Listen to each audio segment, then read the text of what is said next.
चलिए आज हम पढ़ेंगे calculations of work done by graphical method. Last lecture तक हमने जो भी वर्क डन पढ़ा, isothermal work done, reversible, irreversible, उनके फॉर्मूलेस हमने पढ़े।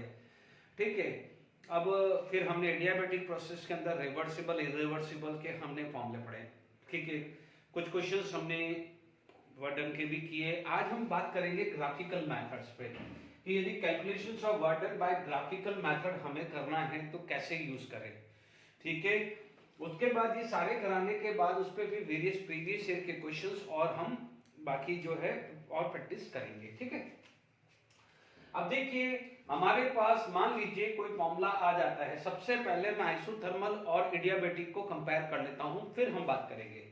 सबसे पहले मान लीजिए मेरे पास यहां पर आ जाता है कि आइसोथर्मल कर्व है। ठीक है, या स्लोप ऑफ आइसोथर्मल कर्व की बात कर रहे हैं, क्योंकि देखिए ग्राफिकल क्वेश्चंस में आपका स्लोप का बहुत बड़ा रोल आएगा। तो आप बोलोगे स्लोप ऑफ आइसोथर्मल कर्व। ठीक है। इसी तरह से मैं एडियाबैटिक बताऊंगा, क्योंकि देखिए यदि मान लीजिए मैं एक सिंपल सा, मुझे स्लोप की क्यों जरूरत पड़ गई, मान लीजिए आपके पास इस टाइप का क्वेश्चन आ गया कि ठीक है ये है, यहां पर है, यहां पर है। ठीक है। अब मान लीजिए यहां पर ए बी सी डी आ गया, तो ये तो समझ में आ गया पीवी ग्राफ है कि लाइक ये आपका आ गया कांस्टेंट प्रेशर, तो ये आइसोबैरिक आ गया, कांस्टेंट वॉल्यूम आ गया तो आइसोकोरिक। तो बी आइसोथर्मल है या सी आइसोथर्मल है, मान लीजिए वो आइडेंटिफाई करना है, ये चेक करना है कि कंप्रेशन है या एक्सपांशन है। तो कैसे वर्क करेंगे मैं उसी लिए मैं ये समझा रहा हूं। तो ये ग्राफ मैं बाद में लूंगा, पहले स्लोप समझा देता हूं, पहले मैं एडियाबैटिक और उसको कंपेयर कर लेता हूं, फिर ग्राफिकल क्वेश्चंस हम डिस्कस करेंगे। देखिए आपको यहां पर आइसोथर्मल कर्व में पता है कि PV is equal to constant होता है। ठीक है। पीवी इज इक्वल टू के, यानी के इज अ कांस्टेंट। ठीक है।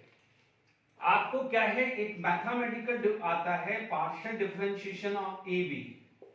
ठीक है। It is the differentiation of a keeping b constant and differentiation of a b keeping a constant. ठीक है, ये होता है। ठीक है ना।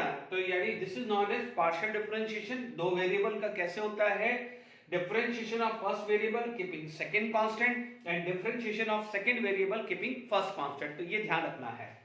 ठीक है। pv is equal to constant है, तो आप यहां पर आप क्या बोल सकते हैं, आप यहां पर बोलोगे तो ये बोला है dp इंटू वी आ जाएगा प्लस, ठीक है, p into dv is equal to 0 आ जाएगा, क्योंकि ये क्या है कांस्टेंट है, तो कांस्टेंट का डिफरेंशिएशन क्या होता है 0, क्योंकि आपने पढ़ा हुआ है differentiation of this it is equal to n x n minus 1।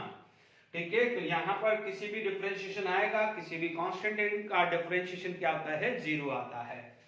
ठीक है। तो अब आप देखिए यहां पर आपके पास आइसोथर्मल कर्व है, तो आपको पता है पीवी बॉयल्स लॉ लगा चुके हो, पीवी बॉयल्स लॉ लगा चुके हो।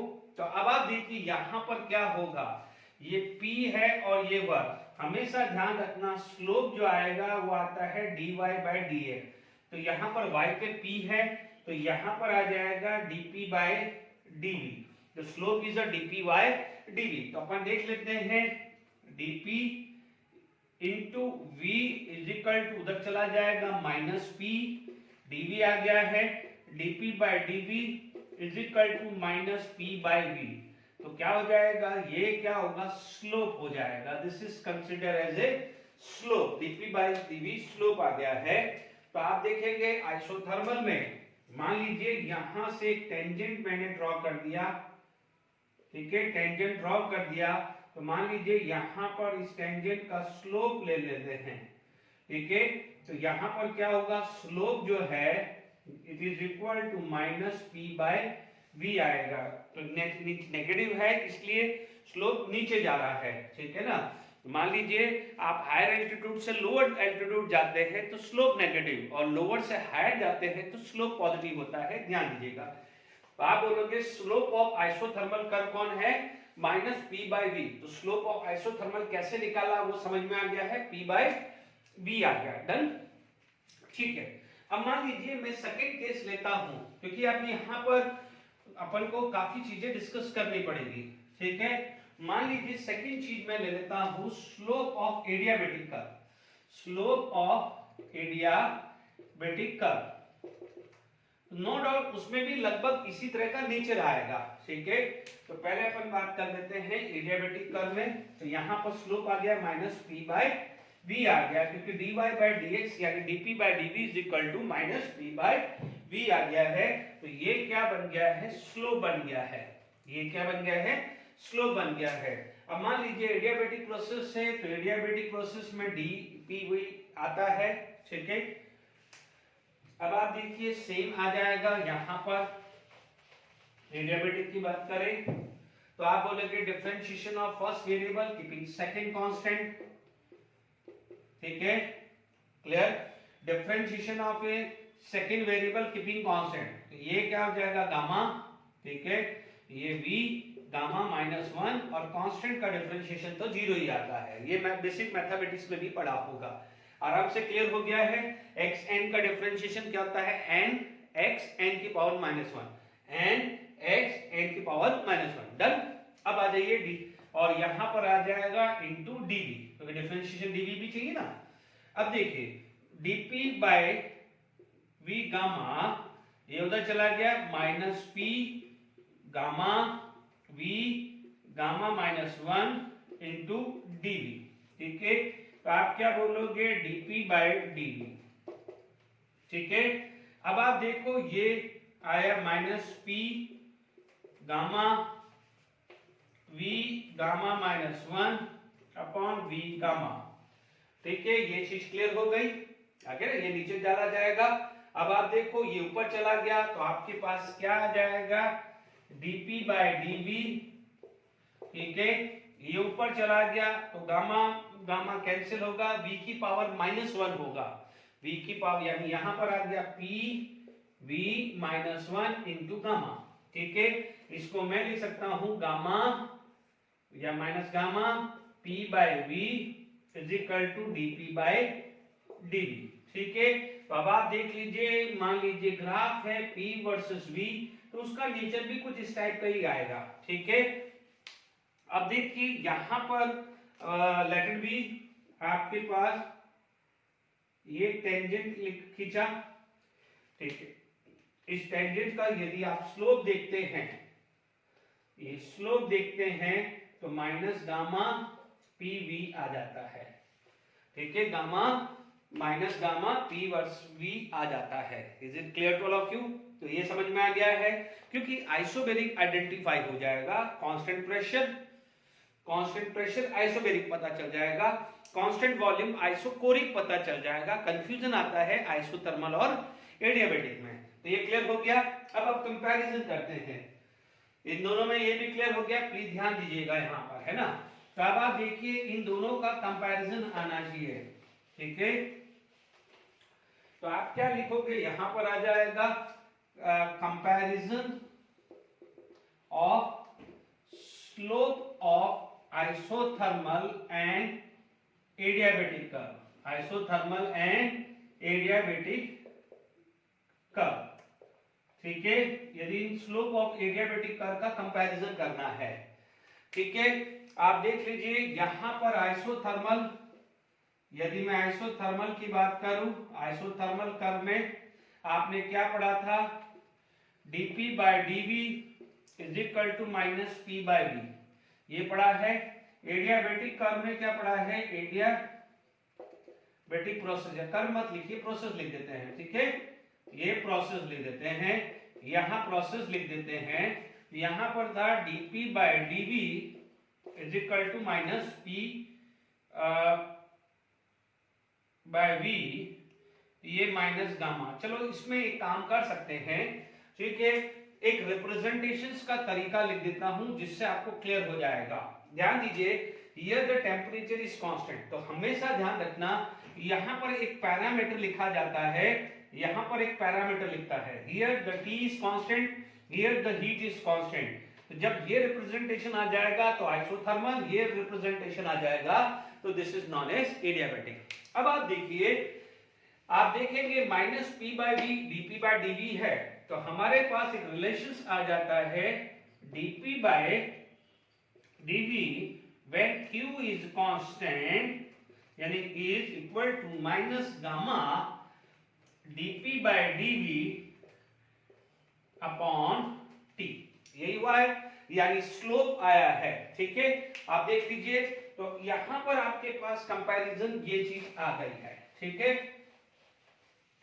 तो यानी जो स्लोप है गामा की वैल्यू ग्रेटर देन 1 होती है, क्योंकि हम ऑलरेडी पढ़ चुके हैं गामा की वैल्यू ग्रेटर देन 1 होती है।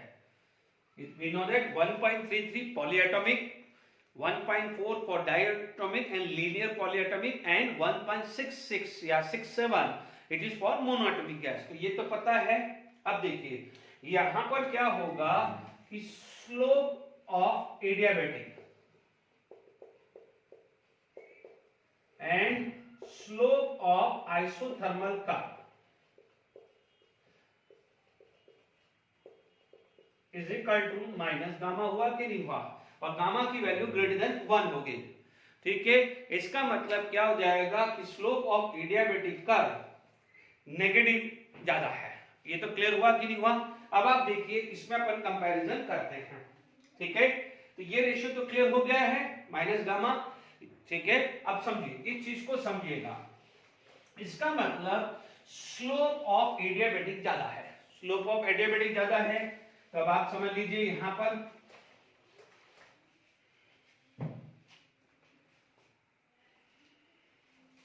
मान लीजिए आपके पास एक ग्राफ आ गया, ये P वर्सेस V। आपके पास दूसरा ग्राफ आ गया P वर्सेस V। ठीक है, अब आप देख लीजिए, एक में आप आइसोथर्मल ले लीजिए, एक में क्या ले लीजिए, adiabatic. Is it clear to all of you?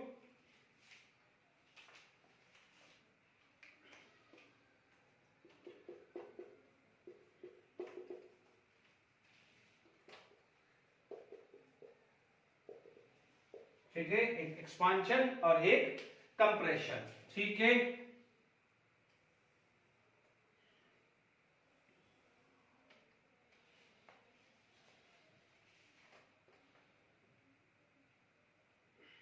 देखिए एक्सपांशन में क्या होगा। ठीक है, लेट इट बी, यहां पर ये वॉल्यूम है, ये V1 है, और यहां पर जो वॉल्यूम है वो क्या है, V2। ठीक है, इसका मतलब क्या हुआ है, एक्सपांशन पे वॉल्यूम बढ़ेगा और प्रेशर डिक्रीज होगा। ये तो क्लियर है ना आपको समझ में? यदि ग्राफिकली नहीं समझ में आ रहा है तो देख लीजिए कि जब एक्सपांशन होता है तो प्रेशर जो होता है वो डिक्रीज होता है, pressure of internal pressure is decreases and volume is increases. ये तो क्लियर है। अब आप देखो यहां पर,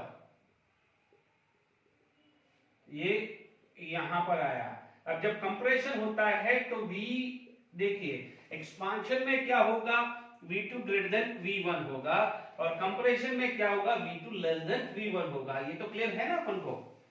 इज इट क्लियर? तो अब आप देखो यहां पर स्टार्ट किया तो आपको इस टाइप का ग्राफ मिलेगा। ठीक है,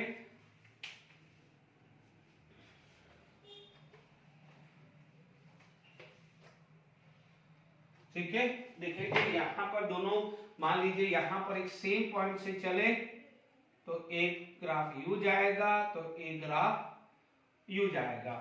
यहां पर सेम पॉइंट से चले तो एक ग्राफ यू जाएगा तो दूसरा ग्राफ यू जाएगा। ठीक है,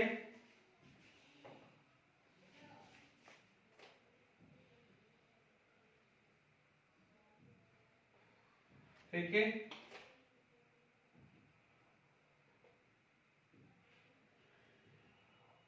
ठीक है। अब देखिए कौन सा आइसोथर्मल है, कौन सा एडियाबैटिक, समझिएगा। यहां पर मान लीजिए मेरा स्टार्टिंग पॉइंट ये था तो डिक्रीज हो रहा है, यहां मेरा स्टार्टिंग पॉइंट ये था तो मेरा इंक्रीज हो रहा है। Is it clear? ठीक है, अब आपको पता है स्लोप गामा है। ठीक है, तो slope of adiabatic is more than slope of adiabatic is more than slope of isothermal. तो अब आप देख लीजिए कि यहां पर ये देखिए एक स्लोप यू जा रहा है और एक स्लोप यू जा रहा है, तो यहां से स्लोप आएगा ये थीटा, 1, तो ये स्लोप आएगा θ2। ठीक है, अब आप देखो θ2 इज ग्रेटर देन θ1, क्योंकि जब नेगेटिव स्लोप की बात कर रहे हैं तो θ2 इज ग्रेटर देन θ1।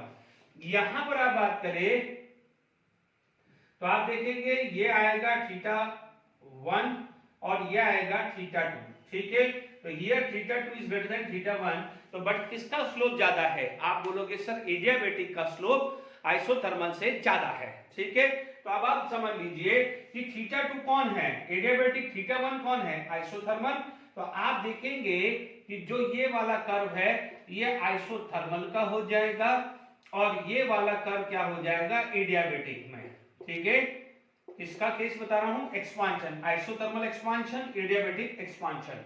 ठीक है, अब इसमें क्या हो जाएगा? ये एडियाबैटिक हो जाएगा। ठीक है, तो ये आपका क्या हो जाएगा? आइसोथर्मल। ये क्या हो जाएगा? एडियाबैटिक, तो ये आ जाएगा आइसोथर्मल। तो चीजों को समझ लीजिए, दोनों ग्राफ मैंने साइमल्टेनियसली आपको डिस्कस किए हैं। अब आप देख लीजिए कि व्हाट इज द वर्डन। ग्राफिकली देखेंगे तो वर्डन क्या है? Area under the curve. यदि मैं वर्डन बात करूं तो मोस्टली क्या होता है? Area under the curve. ठीक है, अब आप देखिए यहां पर आपके पास वर्क डन आएगा, ग्राफिकली कैलकुलेट करना है तो आप बोलोगे एरिया अंडर द कर्व, यानी कर्व के अंदर जो भी एरिया है वो होगा वर्डन। ठीक है, आप देख सकते हैं आइसोथर्मल, तो यहां पर work done isothermal is greater than work done adiabatic. ठीक है, ये क्लियर हो गया? Work done isothermal is greater than work done adiabatic, क्योंकि एरिया अंडर द कर्व किसका ज्यादा है? आइसोथर्मल। क्योंकि देखिए ये आइसोथर्मल का वर्क है तो यहां पर क्या होगा? This is the work for adiabatic. अब यहां पर आप देखो कि एडियाबैटिक का ज्यादा होगा, तो here the work done adiabatic is greater than work done isothermal. ये बहुत बहुत इंपॉर्टेंट चीज है। ठीक है, work done adiabatic is greater than work done isothermal. अब आप देख लीजिए यहां पर प्रेशर, इनिशियल प्रेशर सेम है, here the initial pressure is same, P is same, but यहां पर आएगा पीएफ। ठीक है, यहां पर क्या आएगा? पीएफ। देखो क्या क्या है, क्वेश्चन ग्राफिकल अच्छे क्वेश्चन बनते हैं। देखिए ये आएगा प्रेशर फाइनल कब? आइसोथर्मल। ये आएगा प्रेशर फाइनल जब हीट कांस्टेंट है, या आप ये लिख दीजिए आइसोथर्मल, ये लिख दीजिए आइसो, और ये लिख दीजिए एरिया। ठीक है, या ए लिख दीजिए। ठीक है, एडियाबैटिक। तो आप इसमें क्या मिल जाएगा? देख लीजिए ना, आप देखिएगा ये पी फाइनल हुआ, ये पी फाइनल हुआ, तो पी फाइनल ज्यादा हुआ ना, दिस इज मोर देन। तो आप क्या बोलोगे? यहां पर P final isothermal is greater then P final adiabatic. ठीक है, ये क्लियर हो गया? इधर क्या हुआ है? दिस इज पी इनिशियल, ये क्या हो जाएगा? P final. तो पी फाइनल किसका ज्यादा हुआ? P final adiabatic is more than P final isothermal. इधर क्लियर? ये क्वेश्चन पूछे जाएंगे, ये क्वेश्चन पूछे जाएंगे, तो आप ग्राफिकली आपको क्लियर हो गया होगा। इधर clear to all of you? तो कंपैरिजन ऑफ स्लोप बहुत इंपॉर्टेंट टॉपिक है, बहुत इंपॉर्टेंट टॉपिक है। तो अब आप देखेंगे, अब आपके लिए काम आसान हो जाएगा। देखो ग्राफ आपको ऐसा भी मिल सकता है, ग्राफ ऐसा भी मिल सकता है। ठीक है, मान लीजिए कोई भी क्वेश्चंस मैं बनाऊं, ठीक है, मान लीजिए मैंने ये वाला ग्राफ ले लिया, मान लीजिए एक्सपांशन का ग्राफ ले लिया, ठीक है, और क्वेश्चंस मेरे पास आ गया है कि वर्क डन क्या हुआ है। तो आपको इतना समझ में आना चाहिए ग्राफिकली, वर्क डन जो है एरिया अंडर द कर्व होगा। ठीक है, तो मान लीजिए मेरे पास क्वेश्चंस आया है कि मुझे वर्क डन कंपैरिजन करना है, कोई सा भी ले लो। मान लीजिए मेरे पास ये आ गया है, ये P वर्सेस V का ग्राफ आ गया। मान लीजिए एक आपको ऐसा दे दिया, मान लीजिए ये A कर्व दे दिया, ये मान लीजिए B कर्व दे दिया, ये इस टाइप का दे दिया, ये इस टाइप का दे दिया। ठीक है, इतना तो क्लियर हो गया है। ठीक है, अब देखिए यहां पर इसको B दे दिया, इसको C दे दिया, इसको D दे दिया। मान लीजिए हो सकता है इसमें आपसे पूछा जाए आइडेंटिफाई करो ABCD क्या है। ठीक है, बहुत अच्छे क्वेश्चंस हैं, शांति से सब कुछ करा रहा हूं। A आपको पता है, यहां पर कांस्टेंट प्रेशर है, तो ए क्या हो जाएगा, आइसोबेरिक, ठीक है। डी आ जाएगा, क्या हो जाएगा, डी आइसोकोरिक हो गया क्योंकि कांस्टेंट वॉल्यूम है, कांस्टेंट वॉल्यूम आइसोकोरिक। मान लीजिए ये V1 है तो ये V2 ले लेते हैं, ठीक है, आइसोकोरिक है। अब आपको ये समझ में आ गया है कि V2 is greater then V1, V2 is greater then V1, तो क्या हुआ है, expansion, V2 greater than V1। तो जब एक्सपांशन होगा तो प्रेशर क्या होगा, डिक्रीज होगा। प्रेशर जब डिक्रीज होगा तो नेगेटिव स्लोप आएगा, ठीक है। तो हमेशा ध्यान रखना कि एडियाबैटिक में जब डिक्रीज होगा तो ज्यादा डिक्रीज होगा क्योंकि स्लोप ज्यादा है। एडियाबैटिक में डिक्रीज होगा तो ज्यादा डिक्रीज होगा, तो इंक्रीज होगा तो ज्यादा इंक्रीज हुआ। तो इसलिए यहां पर क्या हुआ है, डिक्रीज हुआ तो ज्यादा डिक्रीज हुआ, उसमें क्या हुआ, इंक्रीज हुआ तो ज्यादा इंक्रीज होगा। ये चीज का खास कर ध्यान रखना है क्योंकि slope of adiabatic is greater then slope of isothermal, ये प्रूव कर चुका हूं। तो आप ध्यान रखना कि एक्सपांशन के अंदर डिक्रीज होता है प्रेशर और कंप्रेशन में क्या होता है, इंक्रीज होता है प्रेशर। ये टेक्निकली आपको भी पता है, पढ़ चुके हैं। तो आप बोलोगे कि स्लोप ज्यादा है तो इसका मतलब ज्यादा डिक्रीज हुआ, इसीलिए डिक्रीज ज्यादा हुआ, तो इंक्रीज ज्यादा हुआ तो इंक्रीज ज्यादा हुआ। तो एडियाबैटिक का डिक्रीज भी ज्यादा हुआ तो इंक्रीज भी ज्यादा हुआ है, ये ध्यान रखना है क्योंकि slope of adiabatic curve is greater then slope of isothermal, ठीक है। ये कंप्रेशन का केस था, सॉरी एक्सपांशन। तो बी क्या हो जाएगा, मेरा आइसोथर्मल हो गया है और सी आ गया है एडियाबैटिक। तो ये चीज ध्यान दीजिएगा, एडियाबैटिक का स्लोप आइसोथर्मल से ज्यादा है बिकॉज गामा की वैल्यू ग्रेटर देन 1 होती है, ठीक है। अब तो आसान है, एरिया अंडर द कर्व देख लीजिए, ए के नीचे देख लीजिए, बी के नीचे देख लीजिए सी, और यहां तो वर्डन 0 है, आइसोकोरिक में तो वर्डन वैसे ही 0 होता है। तो आप क्या बोलोगे, वर्क, ठीक है, isobaric is greater then work isothermal greater than work adiabatic and greater than work isochoric, ठीक है। क्योंकि आपने क्या पढ़ लिया है इस क्वेश्चन के अंदर, एरिया अंडर द कर्व। तो यानी ये ग्राफिकल क्वेश्चंस आप आएंगे करेंगे तो कैसे काम करना है आपको समझ में आ गया होगा। Is it clear to all of you, ठीक है। मान लीजिए आपके पास कोई ग्राफ्स कुछ ऐसे बनते हैं, साइक्लिक कुछ ग्राफ बनते हैं,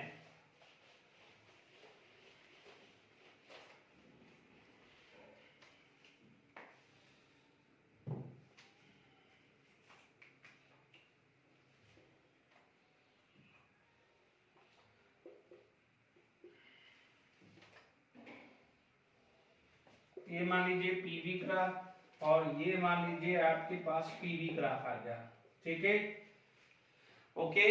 मान लीजिए यहां पर आपके पास कोई पॉइंट है, ठीक है, ये P1 V1 T1 और यहां पर आ गया P2 V2 T2। सिमिलरली यहां पर ले लीजिए P1 V1 T1 और कोई भी गैस है, यहां पर P2 V2 T2 आया।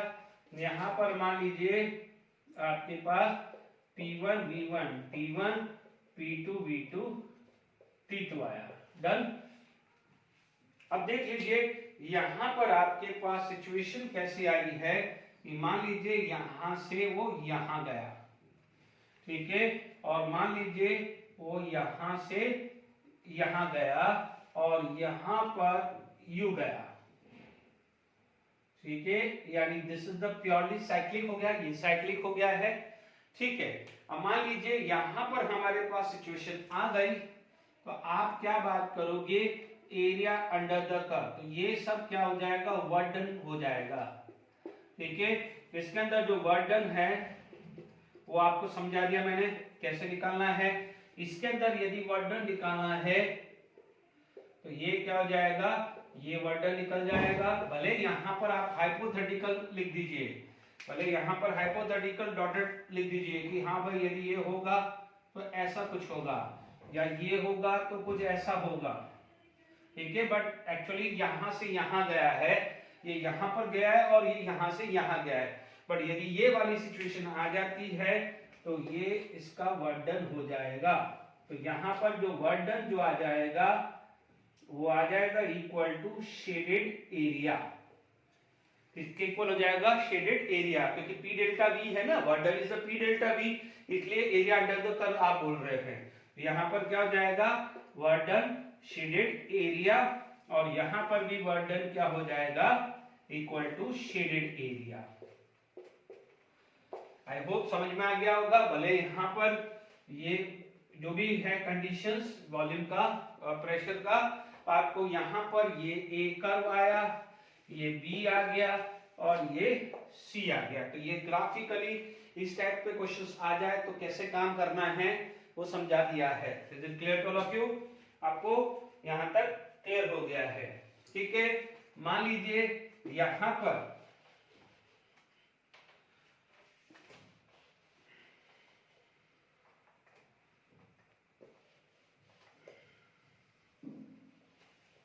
मान लीजिए यहाँ पर भी इस तरह का क्वेश्चंस आ जाए।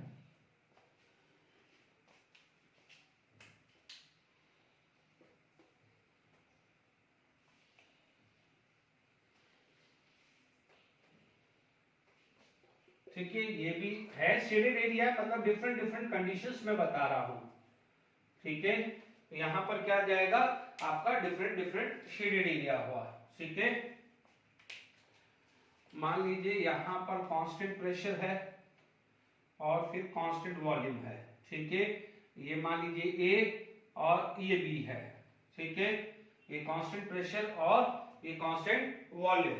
Is it clear to all of you?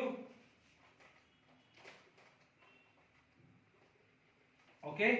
तो अभी अपन ने क्या पढ़ा है कि ये बना है आइसोबेरिक, ये बना है आइसोकोरिक। इसी टाइप का ये भी हो सकता है कि पहले आइसोकोरिक चला जाए, फिर क्या हो जाएगा, आइसोबेरिक चला जाए कि भाई ये ए है, ये बी पॉइंट पे चला जाए, या ए बी ले ले, ये ए बी ले ले और ये बी से सी ले ले, ठीक है। मान लीजिए इस टाइप का भी जा सकता है, इस टाइप से, यानी ए से बी हुआ, या हो सकता है कि यहां से यू चला जाए, ये ए चला जाए, तो ये बी पॉइंट। आपको क्या करना है, एरिया अंडर द कर्व। ये बच्चों आइसोबेरिक है, तो आइसोबेरिक का वर्क अभी अपन ने जस्ट पहला वाला क्वेश्चन था, ये तो जीरो होता है, आइसोकोरिक में जीरो होता है, क्योंकि ये क्या हो जाएगा आइसोबेरिक, ये हो जाएगा आइसोकोरिक, ठीक है। ये हो जाएगा आइसोकोरिक, तो ये क्या हो जाएगा आइसोबेरिक, ठीक है। अब आप देखिए इसके अंदर क्या होता है, एरिया अंडर द कर्व। तो आप समझ लीजिए यहां पर एरिया क्या हुआ, लाइक दिस एरिया हुआ, ठीक है। इसमें भी यही एरिया होगा क्योंकि ये तो जीरो है, ये तो जीरो है, तो जो भी ये होगा एरिया अंडर द कर्व ऐसा कुछ होगा। अब आप देख लीजिए यहां पर आपके पास ये आया है, ये एरिया आया है, ठीक है। तो ये वर्डन क्या हो जाएगा, शेडेड एरिया होगा। तो ये भी आप इस प्रोफाइल का क्वेश्चन भी डिस्कस हो चुका है, ठीक है। यहाँ पर कोई कंडीशन नहीं है, आप देखोगे यहाँ P1 V1 T1 और P2 V2 T2, तो उस हिसाब से एरिया अंडर द कर्व है। तो देखिए मैंने जो भी ग्राफिकल में वर्डन कैसे निकालना है वो भी मैं धीरे धीरे सिखा रहा हूँ। Is it clear to all of you? ठीक है। अब मान लीजिए आपके पास कुछ इस टाइप की कंडीशंस आ गई, मान लीजिए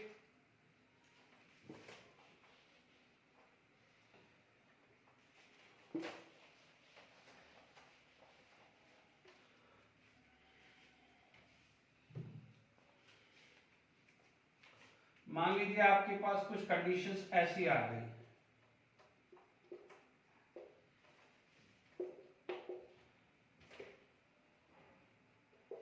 ठीक है। मान लीजिए आपके पास कुछ साइक्लिक प्रोसेस आ गया, ठीक है। मान लीजिए ये साइक्लिक प्रोसेस ए, ये साइक्लिक प्रोसेस बी, ठीक है। मान लीजिए ये इस टाइप से घूम रहा है और मान लीजिए ये इस टाइप से घूम रहा है, ऐसा दिया हुआ है। तो आप कुछ मत करिए, आप कर सकते हैं कि एरिया अंडर द कर्व, कुछ भी नहीं करना है। ग्राफिकल क्वेश्चंस में एरिया अंडर द कर्व लिखना है, शेडेड एरिया यानी एरिया अंडर द कर्व, ठीक है। तो आपको ग्राफिकल में काफी कुछ मैंने समझा दिया है, ठीक है। अब आपके पास मान लीजिए कभी कंपैरिजन आ जाता है कि रिवर्सिबल आइसोथर्मल या रिवर्सिबल एडियाबैटिक या एक्सपांशन या जो भी इस तरह से भी कंपैरिजन कर सकते हैं, ठीक है। तो आई होप यहां पर समझ में आ गया है। Is it clear to all of you? ठीक है। तो कुछ यहां पर अपने पास चीजें आ गई है, ठीक है। कुछ क्वेश्चंस और कर लेते हैं। चलिए मैंने ड्रॉ कर लिए हैं, टाइम वेस्ट नहीं करें, फटाफट से देखिए। ये ग्राफिकल क्वेश्चन से इसमें आपके पास वर्डन नेट ग्रेटर आ जाए या पूछा जाए कि व्हाट इज द वैल्यू, है ना, कि वर्डन पॉजिटिव है या नेगेटिव है। तो आप देखिए कोशिश करते हैं, आप यहां पर आप देखेंगे कि यहां से ए से बी है, तो प्लीज ध्यान दीजिए दिस इज कांस्टेंट प्रेशर, तो यहां पर तो देखिए वर्डन जीरो आ जाएगा बिकॉज आइसो दिस, ये वर्डन जीरो आया, डन, क्योंकि आइसोकोरिक में वर्डन जीरो होता है, तो जहां जहां आइसोकोरिक है वर्डन जीरो कर देने का। जैसे यहां पर भी P वर्सेस V है, वर्डन जीरो आ गया, यहां पर वर्डन जीरो आ गया है, ठीक है। अब आप देखिए, बट ध्यान दीजिएगा ये V वर्सेस P है, तो ये आइसोकोरिक आएगा, कांस्टेंट वॉल्यूम, कांस्टेंट वॉल्यूम, तो यहाँ वर्डन जीरो, यहाँ पर वर्डन जीरो, तो वर्डन जीरो, जहां आइसोकोरिक है वर्डन जीरो कर दिया, बिकॉज P डेल्टा V है, कांस्टेंट प्रेशर पे डेल्टा V जीरो आ जाएगा, तो वर्डन इन आइसोकोरिक इज जीरो। ये क्लियर कर दिया। अब आप देखिएगा यहां पर समझना है, क्योंकि आपको डिसाइड करना है। नो डाउट आप बोलोगे एरिया अंडर द कर्व, तो आप बोलोगे कि ये एरिया, इसका एरिया ये होगा, तो इसका एरिया ये आएगा, तभी तो नेट ये निकलेगा।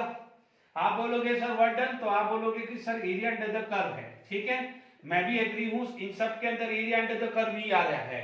बट आप देखेंगे कि सपोज थोड़ी देर के लिए देख लीजिए कि ये ए बी है, तो ए बी का एरिया ये आएगा, तो मान लीजिए ये क्या हो जाएगा, सी डी है, तो सी डी का एरिया होगा, तो नेट वर्डन क्या हो जाएगा, this minus this, this minus this होगा। तो अब आपको चेक करना पड़ेगा क्या है, आप देखेंगे यहां पर कांस्टेंट प्रेशर है, तो B volume at B is greater than volume of A, तो अब आप देखिए ये केस हो जाता है expansion, this is the case of expansion and this is the case of compression, क्योंकि ये सी से डी जा रहा है तो वॉल्यूम कम हो रहा है, तो ये क्या हो जाएगा वर्डन, ये क्या है कंप्रेशन, ये क्या है कंप्रेशन, तो ये क्या हो जाता है एक्सपांशन, ठीक है।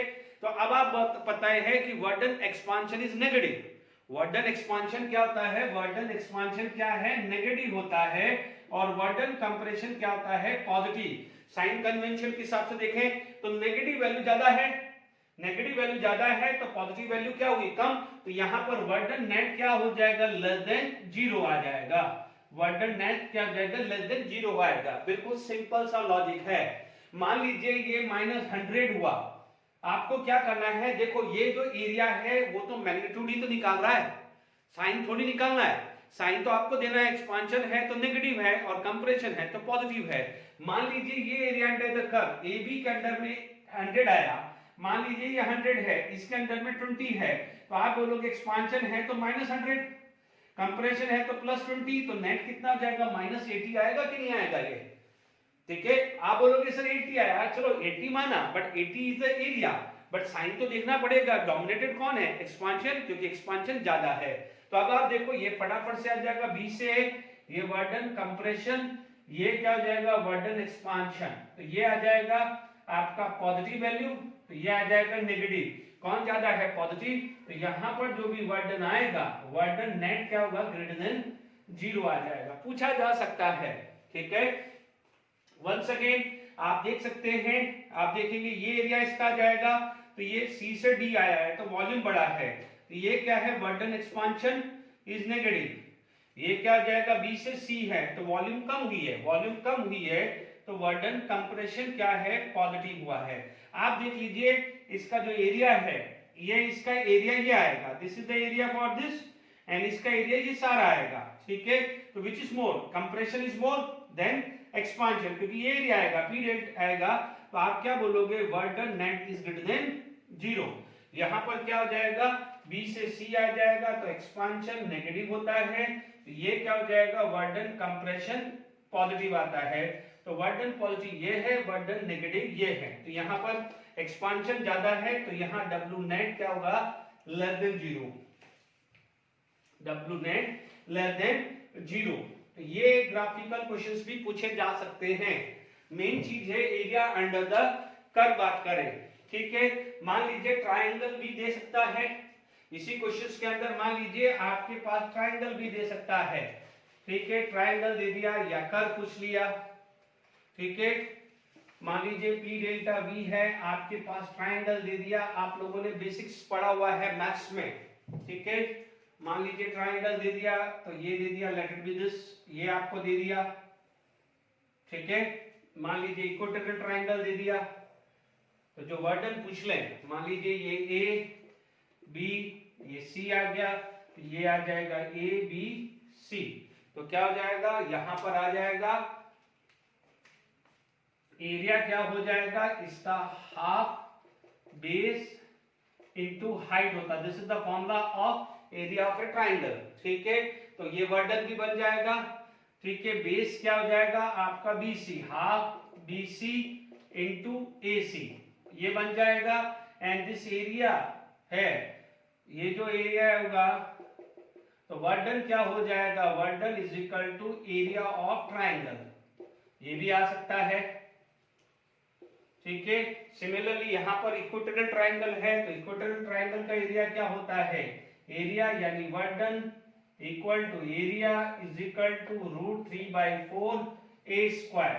तो कोई भी ले लो, ए बी ले लो या बी सी ले लो या ए सी ले लो, क्योंकि यहाँ पर साइड क्या होगी, ए होगी, because this is equatorial triangle and this is normal triangle. तो ये क्वेश्चंस भी आ सकता है, तो ग्राफिकल क्वेश्चंस आपको आने चाहिए। ठीक है, तो ये मैंने आपको क्वेश्चंस कराया है। देखिए कई जगह ऐसा भी आ जाता है कि रिवर्सिबल और इरिवर्सिबल वर्डन में कंपैरिजन करना आए। ठीक है, तो मान लीजिए रिवर्सिबल और इरिवर्सिबल में है, हालांकि मैं करा चुका हूं बट फिर भी एक बार लिखा रहा हूं, गड़बड़ी नहीं होनी चाहिए। हम ऑलरेडी पढ़ चुके हैं कि वर्डन रिवर्सिबल, ठीक है, वर्डन इरिवर्सिबल। ठीक है, आप देखेंगे सेकेंड क्या हो जाएगा, वर्डन रिवर्सिबल एंड इरिवर्सिबल। ठीक है, मान लीजिए आपका केस है एक्सपांशन। ठीक है, तो आपको मैं एक बार और लिखा रहा हूं क्योंकि वर्डन का काम चल रहा है, तो उस पे बेस अपन क्वेश्चन स्टार्ट करेंगे।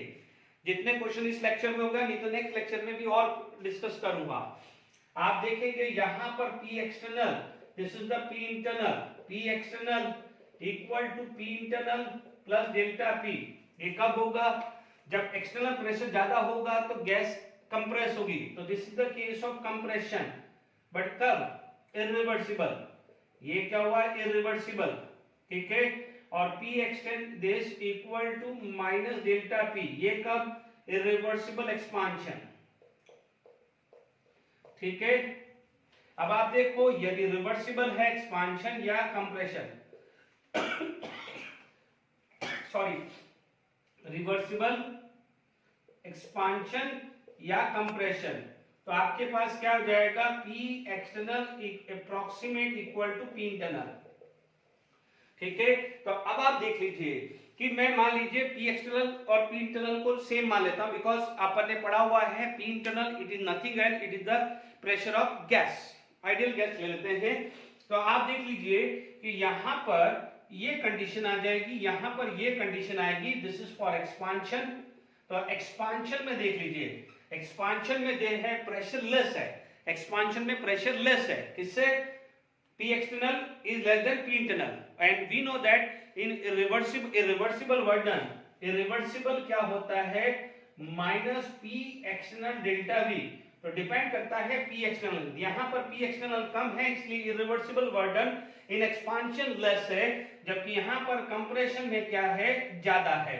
तो कई बार यदि इन चीजों को कंपैरिजन करना आ जाए तो work done irreversible compression is greater than Warden reversible compression equal to Warden reversible expansion and then Warden irreversible expansion। यानी इन दोनों को जोड़ दिया है मैंने, इन दोनों को जोड़ के भी पूछा जा सकता है।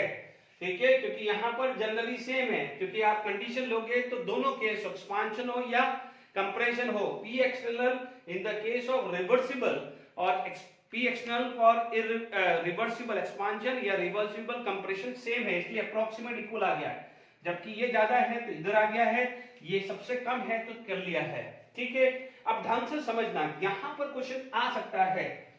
ठीक है, देखिए हम लोगों ने एक चीज पढ़ा हुआ है कि मान लीजिए किसी भी इंजन के अंदर, देखिए ये इंजन ही था, इसके अंदर मैंने कोई हीट डाली, हीट इनपुट डाली, तो उसने क्या करा, वर्क में कन्वर्ट हुआ। तो आप देख लीजिए सबसे ज्यादा वर्क किसमें हुआ है, ये, तो ये क्या है, this is the order of efficiency, efficiency of engine पे भी ये वर्क आ सकता है। कि यानी ये ऑर्डर एफिशिएंसी का भी हो गया है। एफिशिएंसी किसमें ज्यादा होगी, तो आप बोलोगे efficiency in the case of irreversible compression. यदि यहां पर आप बोलोगे इरिवर्सिबल कंप्रेशन सबसे ज्यादा उसमें आएगी, ठीक है, और सबसे then reversible compression approximate equal to reversible expansion and less than आएगा इरिवर्सिबल एक्सपांशन। ठीक है, तो आपसे पूछा जाए सबसे ज्यादा एफिशिएंसी कब होगी इंजन को, जब वो बोलोगे कि इरिवर्सिबल कंप्रेशन होगा तो सबसे ज्यादा वर्क हो रहा है। तो देखो आप क्या बोलोगे, जितना हीट होगा और जितना ज्यादा वर्क होगा तो उतना अच्छा इंजन होगा कि नहीं होगा। अब समझो, देखिए हमारे ये भी पता है कि सपोज मान लीजिए 100 अमाउंट की हीट मैंने डाली है और आप बोलोगे सर उसने 70 अमाउंट का वर्क कर दिया। सपोज मान लीजिए कि मैंने सब में 100 डाल दिया, ठीक है, सोर्सेज से मैंने 100 डाल दिया इंजन के अंदर, मैं कार्नोट इंजन भी पढ़ाऊंगा वहां एफिशिएंसी भी समझाऊंगा। 70 डाल दिया, ठीक है, मान लीजिए इसने 70 वर्क कर लिया, ठीक है, इसने 60 वर्क कर लिया और लेट भी इसने 50 वर्क कर लिया, ठीक है। अब इसके पास कितनी बच गई 30, तो आप बोलोगे लॉस किसका हुआ 30 का, इसमें लॉस कितना हुआ 40 का, इसमें लॉस कितना हुआ 50 का, यानी सबसे ज्यादा लॉस किसमें होगा इरिवर्सिबल। तो ये क्वेश्चन भी आ सकता है कि हीट लॉस यानी सबसे ज्यादा हीट लॉस किसमें होगी, तो आप बोलोगे irreversible compression less than reversible compression, और इसमें तो लगभग बराबर ही होता है, इसमें कोई ऐसा नहीं पूछा जाएगा। और सबसे ज्यादा जो लॉस आता है वो इसमें, क्योंकि मान लीजिए 50 का वर्क हुआ तो 50 कहां गया, 50 तो लॉस ही हुआ। यहां पर 70 का वर्क हुआ तो 30 का लॉस हुआ, 60 का वर्क हुआ तो क्या हुआ है 40 का लॉस हुआ है। तो ये पूछा भी जाता है। हालांकि मैं टेम्परेचर प्रेशर कंपैरिजन पहले लास्ट लेक्चर पे कर चुका हूं, तो मेरे को एकदम ये नोट करके लिख दीजिएगा, इस पे भी क्वेश्चंस आ जाते हैं, ठीक है। तो मैंने ग्राफिकल क्वेश्चंस मैंने सारे खत्म करा दिए हैं कि जहां जहां बात करें, फिर भी आप एक पॉइंट रख दीजिएगा एरिया अंडर द कर्व, ये ग्राफिकल है, ठीक है। मान लीजिए जो मैंने अभी तक पढ़ाया है, तो मान लीजिए एक ग्राफ बनाना है, कंक्लूडेड ग्राफ आपको बनाना है। तो क्या देखते हैं, देखिए ग्राफिकल यदि मैं आपको बनाना है कंक्लूडेड ग्राफ, तो आप बोलोगे PV graph for all process को मैं एक साथ डाल दूं, हालांकि मैं बात करूं तो मान लीजिए यहां पर मान लीजिए आपका P वर्सेस V है, P है, ये V है, ठीक है।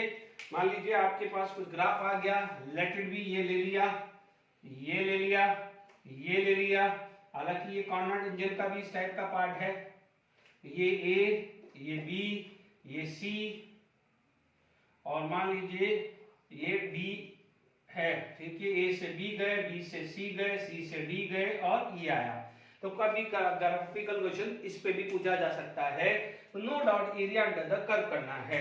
ये कांस्टेंट प्रेशर है तो इसको क्या बोलोगे आइसोबेरिक। ये क्या है, देखिए व्हाट इज दिस, ये है आपका आइसोथर्मल। क्यों, क्योंकि यहां पर क्या हो रहा है एक्सपांशन, ठीक है। ये आ जाएगा C से D आया, तो C से D आ जाएगा आइसोकोरिक, तो ये क्या हो जाएगा एडियाबेटिक आएगा। तो ये भी मैंने एक थोड़ा सा ग्राफिकली मैंने एक प्रोसेस को एक ही में लिख दिया है, ठीक है। फिर भी क्वेश्चन आ जाए तो आपको सिर्फ दिमाग लगाना है एरिया अंडर द कर्व। इतना ध्यान रखना है कि एक्सपांशन होगा तो नेगेटिव साइन लेना है वर्डन का, और कंप्रेशन होगा तो पॉजिटिव लेना है, जो मैंने अभी थोड़ी देर पहले आपको ग्राफिकली समझाया है। कुछ क्वेश्चन डिस्कस करते हैं, ठीक है। चलिए प्रीवियस ईयर के क्वेश्चंस कुछ करते हैं। The correct options for the free expansion for the ideal gas under the adiabatic condition. ध्यान दीजिए यहां पर कंडीशन से एडियाबेटिक का मतलब देखिए सॉल्यूशन यदि मैं बताऊं तो एडियाबेटिक का मतलब Q इक्वल टू 0, ठीक है। Q इक्वल टू 0 हो गया, ये तो क्लियर हो गया। अब आप देखो फ्री एक्सपांशन का मतलब P एक्सटर्नल 0, तो P एक्सटर्नल 0 है तो वर्डन भी क्या हो जाएगा 0, एग्री। P एक्सपांशन 0 तो वर्क डन कितना हो गया 0। ठीक है, अब आप देखिए वर्क डन 0 हो गया। हालांकि देखा जाए तो एक ही ऑप्शन है, हम यहाँ पर ये टिक कर सकते हैं जहां पर Q equal to 0 work done equal to 0, but हमारे को ये नहीं समझना है क्योंकि देखो ये दोनों चीज आ जाती है। मान लीजिए आप फर्स्ट लॉ ऑफ थर्मोडायनामिक लगाते हैं तो आपको पता है delta U is equal to Q plus W। तो Q0 W0 तो it implies that delta U is also 0। ठीक है, और हमने पढ़ा हुआ है कि delta U proportional to delta T, and तो डेल्टा U 0 तो डेल्टा T भी कितना हो जाएगा 0 हो जाएगा। ये पढ़ा हुआ है कि नहीं पढ़ा हुआ है? तो प्रूव हो गया है, क्योंकि कई बार हो सकता है कि चलो ये ऑप्शन होता, यहाँ पर वर्क डन 0 कर देता तो T ग्रेटर देन है या T लेस देन है, ये चीजें मैंने समझाई हुई है। ये आप देखेंगे तो आप कितना आसान क्वेश्चन है नीट 2020 का। अब आप देखिए जेडब्ल्यू मेंस का क्वेश्चन अपन डिस्कस कर लेते हैं।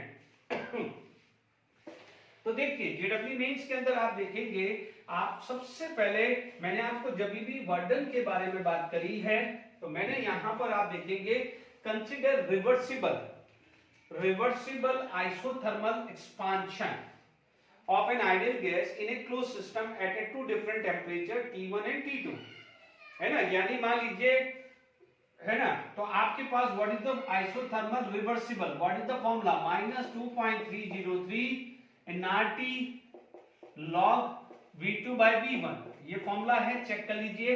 ठीक है, अब उसने बोला है कि the correct graphical definitions of the dependence of work done of the final volume V। ठीक है, फाइनल वॉल्यूम V यानी V2। तो आप क्या बोल सकते हैं कि यहां पर आप देखेंगे तो V2 को मैंने कांस्टेंट ले लिया, V2 को मैंने क्या ले लिया, फिक्स ले लिया, या V1 जो भी लेना है। तो आप देखेंगे कि मान लीजिए ये मेरा वेरिएबल आ गया, लॉग V2 आया, तो मान लीजिए इसको मैंने नेचुरल लॉग ले लिया तो ये आ जाएगा 1 मोल ले लिया, तो मान लीजिए आपके पास आ जाएगा -RT natural log V2 natural log V1। ठीक है, अब मान लीजिए इसको मैंने वेरिएबल मान लिया, ये कांस्टेंट मान लिया। ठीक है, कोई भी कांस्टेंट वैल्यू ले लिया, तो अब आप देख लीजिए ये क्या बन जाएगा, नेचुरल लॉग V2 का ये बन जाएगा स्लोप, ये क्या बन जाएगा, स्लोप बन जाएगा। Is it clear to all of you? ठीक है, अब आप देखिए यहां पर आपके पास स्लोप बन गया।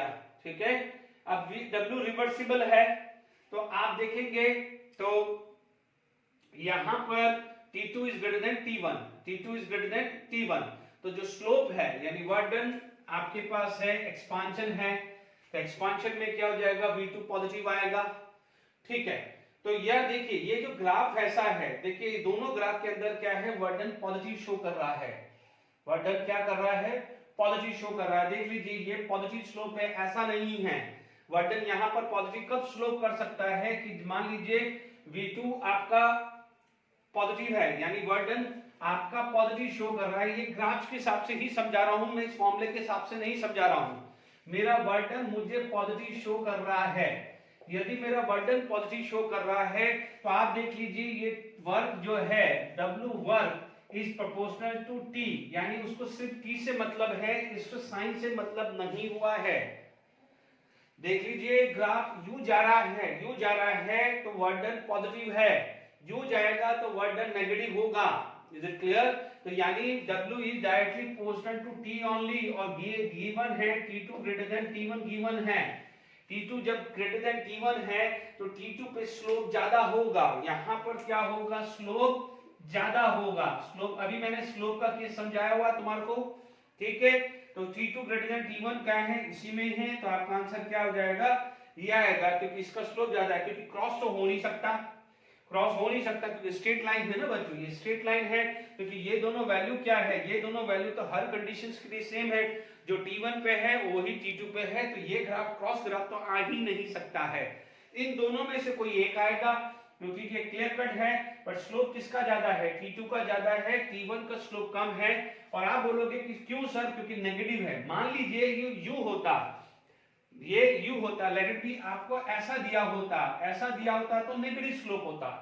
ठीक है, तो यहां पर आप देखेंगे, आपको अभी थोड़ी देर पहले एडियाबेटिक और आइसोथर्मल समझाया था कि एडियाबेटिक का स्लोप ज्यादा था, तो आप देख लीजिए कि डिक्रीज होगा तो ज्यादा डिक्रीज होगा, इंक्रीज होगा तो ज्यादा इंक्रीज होगा, तो ये T1 होता, ये T2 हो जाता। यदि इस टाइप का ग्राफ दिया होता यहाँ पर T2 T1, क्योंकि slope of T2 is greater then T1, ये वर्ड डन नेगेटिव में है तो ये वर्ड डन पॉजिटिव में आ जाता। Is it clear? तो आई होप यहां पर समझ में आ गया है। ये ग्राफ हमारे को सिर्फ ये अच्छा क्वेश्चन है, ऐसे हवा में नहीं है, दिखने में इजी दिख रहा है, क्योंकि यहां पर यदि मैं फॉर्मूला देखा जाए तो वर्ड डन इन एक्सपांशन, क्योंकि V2 की वैल्यू V1 से ज्यादा है, एक्सपांशन में बात कर रहे हैं, V1 लेस से V2 ज्यादा है, ये भी क्लियर हुआ। और V2 वेरिएबल है, V1 को कांस्टेंट मान ले, क्योंकि स्टार्टिंग पॉइंट यदि आपका सेम है, स्टार्टिंग पॉइंट सेम है तो V2 is a variable, V2 क्या हो जाएगा? वेरिएबल हुआ, ठीक है। बट आपको यहां पर सेम वैल्यू है, ठीक है, तो सारा का सारा डिपेंडेंसी आ जाती है T पे। बट क्योंकि यहां पर ग्राफ इंडिकेट कर रहा है कि वर्ड डन पॉजिटिव है, तो इसका मतलब this is depend upon only T and slope of T2 is greater then T1, क्योंकि T2 की ग्रेटर देन T1 वैल्यू दिया हुआ है, T2 ग्रेटर देन T1 दिया हुआ है। Is it clear? I hope ये ग्राफ समझ में आ गया होगा। नेक्स्ट क्वेश्चन और करते हैं। देखिए फटाफट से कुछ और क्वेश्चंस कर लेते हैं जेडब्ल्यू मींस के, फिर और बचेंगे तो हम नेक्स्ट लेक्चर में लेंगे, ठीक है। देखिए इससे आपका for a diatomic ideal gas and enclosed vessel which of the following plot does not correctly describe the relation between various thermodynamic quantities. देखेंगे, आप देखेंगे तो CV वर्सेस V, क्योंकि आपको पता है कि यहाँ पर पहले मैं ये खत्म करता हूँ फिर ये लूंगा। आप पता है CP and CV are depend upon temperature, temperature पे डिपेंड करता है, क्योंकि आपको याद होगा कि CP और CV का रिलेशन मैंने रूम टेम्परेचर और हाई टेम्परेचर पे पढ़ाया था, क्योंकि वहां पर डिग्री ऑफ फ्रीडम के अंदर आपका क्या है, वाइब्रेशनल कंपोनेंट भी जुड़ जाता है, ठीक है। तो यदि मान लीजिए मैं बोलूंगा टेम्परेचर डिपेंडेंट, तो डेफिनेटली ये करेक्ट ग्राफ है, ठीक है, इसमें कोई दिक्कत नहीं, क्योंकि आप देखेंगे कि CV की वैल्यू, थोड़ा सा ग्राफ इस टाइप से है कि CV की वैल्यू इंक्रीज हो रहा है और हायर टेम्परेचर पे यहाँ पर CV is equal to 3R हो जाएगा, यदि डिपेंड करता है कि कौन कौन सा गैस है, मोनोएटॉमिक है या डायटॉमिक है या ट्राइएटॉमिक, तो धीरे करके बढ़ता जाएगा, 3R फिर 3R plus 2R plus vibrational component, ये जुड़ता जाएगा। ये चीज हम पढ़ चुके हैं, इसलिए मैं यहाँ पर बात कर रहा हूं कि मैंने 3R किसका लिखा है, वाइब्रेशनल, क्योंकि हायर टेम्परेचर पे ये वैल्यू क्या हो जाएगी, कांस्टेंट हो जाती है, क्या हो जाती है, कांस्टेंट, ठीक है। अदरवाइज क्या है, लीनियर पे बढ़ता रहता है, या कई बार ग्राफ इस टाइप का भी होता है, कई बार ग्राफ बच्चों इस टाइप का भी ड्रॉ होता है, ध्यान से समझ लीजिएगा। इस टाइप का भी ग्राफ दिया जाता है कि मान लीजिए एक रूम टेम्परेचर तक CV की वैल्यू फिक्स थी और हायर टेम्परेचर जैसे आया तो उसकी वैल्यू ये आ गई। आप देखेंगे कि जैसे मान लीजिए कि वाइब्रेशनल कंपोनेंट, क्योंकि यहां तक आपके पास क्या था कि यहां तक CV की value depend upon translation as well as rotational component, और यहां पर आ जाती है CV की वैल्यू जिसमें वाइब्रेशनल कंपोनेंट भी जुड़ जाता है, बट रहता फिक्स है। तो this is the correct graph, है ना, आप इस टाइप का ग्राफ बना दीजिएगा, ठीक है। तो यहाँ पर क्या है कि यहाँ पर ट्रांसलेशन प्लस रोटेशनल है, यहाँ पर वाइब्रेशनल जुड़ जाता है, इसलिए हायर टेम्परेचर पे यानी टेम्परेचर के बाद ये वैल्यू आ जाती है। Is it clear? अब आप देखो CV की वैल्यूज भी आ गई, यानी ये ग्राफ है। अब आप देखो मुझे चाहिए कि भाई विच ऑफ द फॉलोइंग, तो ये ग्राफ प्लॉट नहीं कर रहा है क्योंकि CP is not depend upon P। यहाँ पर CV की वैल्यू कितना भी वॉल्यूम चेंज करो वो कांस्टेंट होता है, ये ग्राफ भी राइट है। और आपको पता है कि delta U directly proportional to delta T, तो इसका मतलब इंटरनल एनर्जी टेम्परेचर पर डिपेंड है, तो ये ग्राफ भी राइट है, यानी रिलेशन है। क्योंकि आप बोलोगे कि टेम्परेचर बढ़ रहा है तो इंटरनल एनर्जी बढ़ रही है, यहाँ पर यदि ये कांस्टेंट आ रहा है तो यहाँ पर फेज चेंजेस आ जाएगा, फेज चेंजेस आएगा तो उसका ये कांस्टेंट आ जाएगा, तो ये राइट है, ये भी राइट है। आप ये करेक्ट ग्राफ है कि भाई पहले कांस्टेंट होगा, हाई टेम्परेचर पे एकदम बढ़ जाएगा, क्यों, क्योंकि यहाँ पर वाइब्रेशनल कंपोनेंट भी जुड़ चुका है। CP and CV are independent on the pressure, पर पूछा क्या है हमारे को, डज नॉट, तो हमारा जो आंसर क्या आ जाएगा, आंसर जो आ जाएगा वो आ जाएगा फोर्थ, यानी फोर्थ आपका ग्राफ राइट नहीं है। तो this is the graph right है, ये graph independent on the volume, इसलिए फिक्स रहने वाला है। यहाँ लो टेम्परेचर पे CV की वैल्यू क्या है, हाई टेम्परेचर पे क्या है वो समझा चुका हूँ, ठीक है। ये this is directly proportional to T, तो आपका क्या है, बहुत अच्छे ग्राफ पूछे गए हैं, ठीक है, तो ये सीपी सीबी पे रिलेशंस पे क्वेश्चन जो था वो मैंने आपको डिस्कस कर दिया है। ठीक है, अब देखिए इस पे बाद आज अपन ये क्वेश्चन और कर लेते हैं। ठीक है, an ideal gas undergo isothermal compression from 5 meter cube to 1 meter cube against the constant external pressure of 4 Newton meter square. Heat released in this process is used to increase the temperature of 1 mole of aluminium. If the molar heat capacity of aluminium is 24 joule per mole, the temperature of aluminium is, ठीक है, आप देखेंगे बहुत अच्छा question है, इसमें दो concept डाले। देखिएगा अभी जब भी मैं जेडब्ल्यू मेन से क्वेश्चन डाल रहा हूं, 4 डिफरेंट कंसेप्ट पे क्वेश्चंस आ रहे हैं। यहां पर आइसोथर्मल कंप्रेशन है, तो आप देखेंगे यदि आप सॉल्यूशन देखेंगे आइसोथर्मल, तो आइसोथर्मल में क्या होता है delta T zero, delta T zero है तो अभी मैंने बताया तो डेल्टा यू भी जीरो हो जाएगा। FlO2 first law of thermodynamics आपको क्या बोलता है, delta U is equal to Q plus W, delta U zero आया तो क्यू प्लस डब्ल्यू, तो Q is equal to minus W. यहां तक क्लियर हुआ है।